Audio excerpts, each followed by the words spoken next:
hapon, sir. Dito kami sa bayan po ng Paniki, Tarlac. Ito corner lot. Tinitignan natin. 82 square meter. 82. From National Road, mga ano lang, mga 100 meters. Papuntang Manila, papuntang Paniki. So ito, pwede siyang maging kung residential, tapos pwede ding apartment. Ayun, kabibili lang po apartment. So pwede din natin itong gawing apartment. From exit ng Ramos, mga 5 minutes nandito na tayo. Tapos from Manila, wala pang 2 oras nandito ka na po.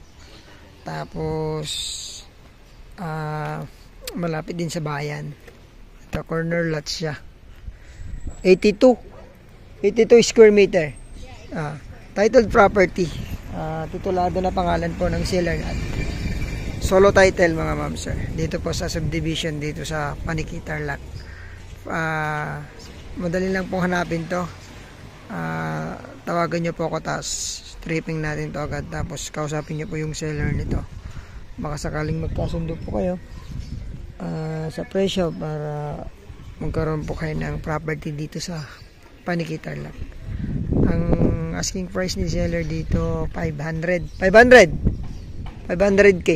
500k. So ayun, tawagan nyo po ako agad. Mga 5 months po ay yung terms. 300 down, yung 200 5 months yung balance natin. So pwede na dito sa Paniki po. Ayun. And maraming salamat po. Sana magustuhan nyo to.